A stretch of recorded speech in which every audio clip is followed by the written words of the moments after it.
So hi everyone, and sorry that I couldn't join it in person. And thanks a lot for the organizers to make it possible to present virtually. So today I'm presenting this work titled Policy Design in Long-Run Welfare Dynamics on behalf of my collaborators, Rediet, Abebe, Moritz, Hardt, and Ana-Andreea Stoica. And so when we consider about the policy design in welfare programs, oftentimes we come to this question is like, which population should we target to allocate our limited resources? On the one hand, we want to achieve great long-term efficiency, and on the other hand, we also want the policy to match the expectation from the political and the normative considerations. So the simple policies are always like preferred under these circumstances because there are already established moral and political arguments about them. And let's take a look at a real-world example, which you probably have seen from the last session.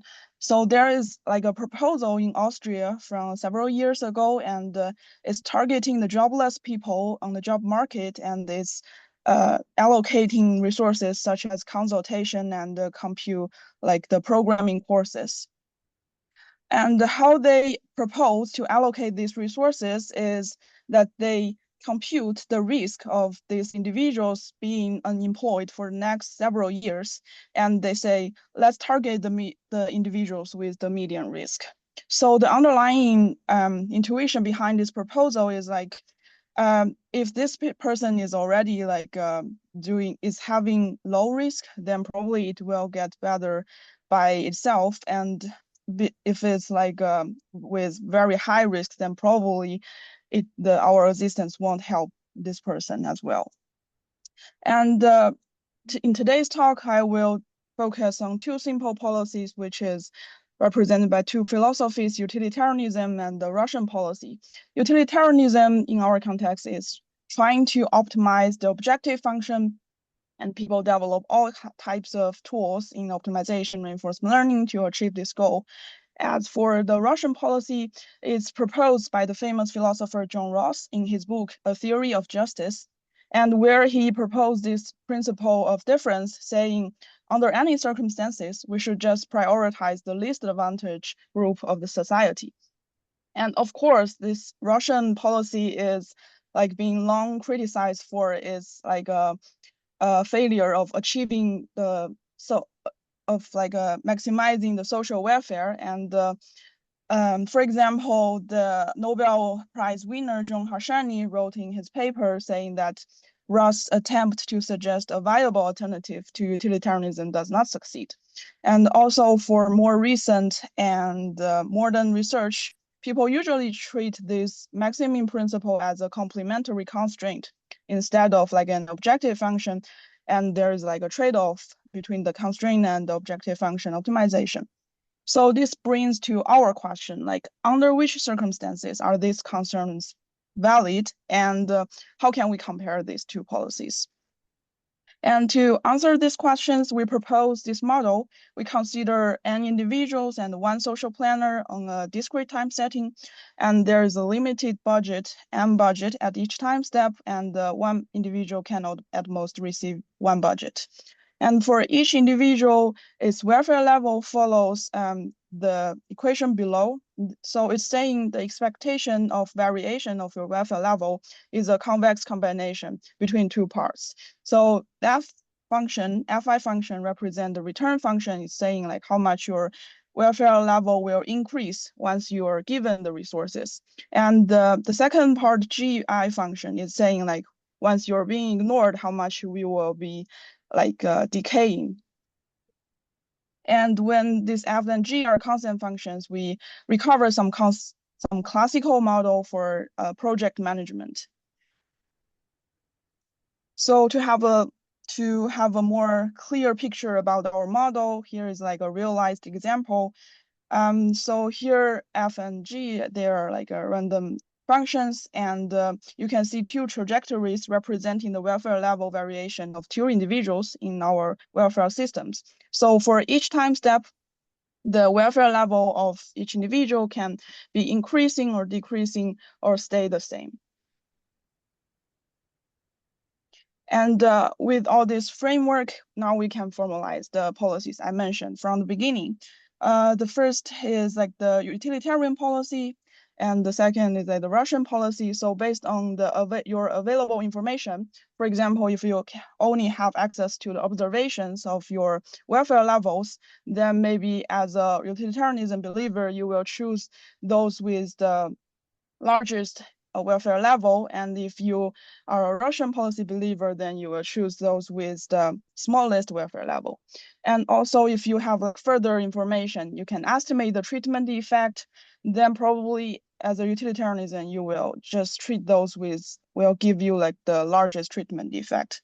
And we are comparing these two policies under this measure called long-term social welfare. Is basically like the average of the growth rate. And the growth rate for each individual is like your welfare level at last time step minus your initial welfare level normalized by your time step as t goes to infinity. And this measure is utilitarian and asymptotic. And this is to answer our question, like, is this concern about low efficiency of Russian policy really valid? Okay, so the first important question about this framework design is, how should we choose our return and decay function? So we observe this inequality phenomenon in society, which is called the Matthew effect. It means like when you're already like very rich, then it's easier for you to get richer, and if you're poor, then you're more fragile to like the unknowns in your life. So to align our model of this Matthew effect, we rule out like the other options of monotonicities of our return and decay function.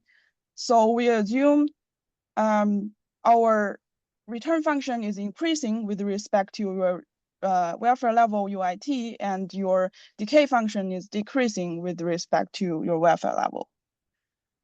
And we also add like a few more assumptions. The first one is like the uniform boundedness. We assume like there exist the same bounds for our return and decay functions. And the last condition, we call it survival condition. It implies that if you carefully design your policy, it's possible to save all the individuals in the system. By saving, we mean like prevent all the individuals from dropping below some threshold. Okay, so our first result is describing the symptotic behavior under different policies. So under the Russian policy and the Matthew assumptions and the necessary regularity assumptions, we will see like all the individuals will have almost the same growth rate. As for like the utilitarian policy, actually the controller will be fixating on one single individuals after enough time steps. And the intuition behind this result is like the Russian policy is actually playing against the decaying effect in the system, while the utilitarian policy is targeting better off population, and which is enlarging the gap among the population. So here is our main result of comparison. So under survival condition, Matthew and uniform boundedness regularity assumptions, we will show like we can show the Russian policy will achieve better long-term social welfare than a utilitarian policy, given the same amount of information. And we also identify another condition called the ruin condition. So this ruin condition is about saying the resource in this system is impossible to save all the individuals, no matter how you design your policies. And under these circumstances, we can show actually the Russian policy is doing worse almost surely. Okay, and to further validate our theoretical result, we did some semi-synthetic simulations using this data called the Survey of Income and Program Participation. It's like a longitudinal survey of households in the US, and we use the income variable as a proxy for the initial welfare level for each individual, and we do some pre-processing such as binning to improve our computational efficiency. So as the plot indicated here under the survival condition, you can see like the purple line is the utilitarian policies. It's doing better from the beginning, but after some time step, the orange line, which is the Russian policy, is surpassing and doing better asymptotically. As for the ruin condition, you can see like the utilitarian policy is basically just like doing better than the Russian policy. Okay. So the takeaway from our result is like a short horizon does not reveal long-run efficiency of policies. And by characterizing the long-run behavior of welfare dynamics, we can show that the Russian policy can prevail in the long run, while the utilitarian policy might not proceed in the long run, but can show some advantages in the short run under the Matthew effect, reasonable amount of resources, and the uniform boundedness. And the utilitarian policy will also like show some advantages if like the budget is scarce. And so the abundance of resources, heterogeneity of treatment effect can influence the design of the policies and should be carefully considered in the design of social programs. Yeah, I think that's all for my talk, and thanks for your time. Welcome any comments or questions.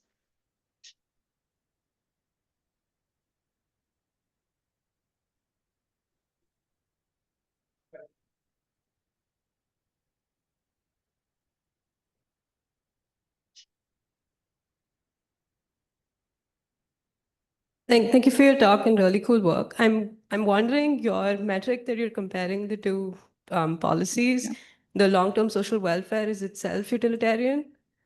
Yes, it is utilitarian. How would you justify using that measure to compare? Like the Rawlsian approach is not trying to maximize utilitarianism? Yes, that's a really good question. Thanks.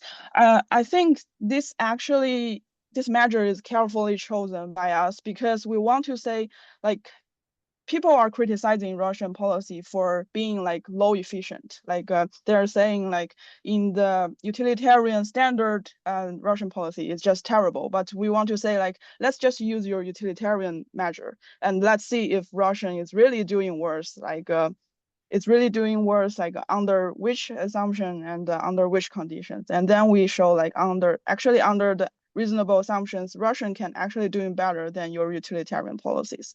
So it's not a fair comparison in the sense that we even give more advantages to utilitarian policies, but we still show like Russian policies can do better in some circumstances. Does that answer your question?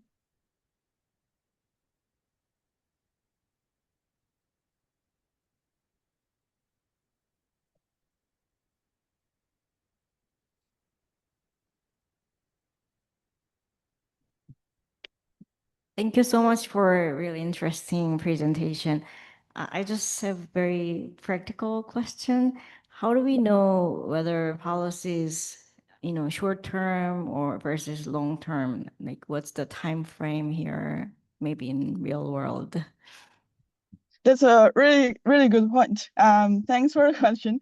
I think like here in our simulations, the time step is actually like terrible. As you can see, it's like thousands of time steps. But I think like in practice, because like the treatment effect you have is like different from, of course, some synthetic data we gave in this like simulation.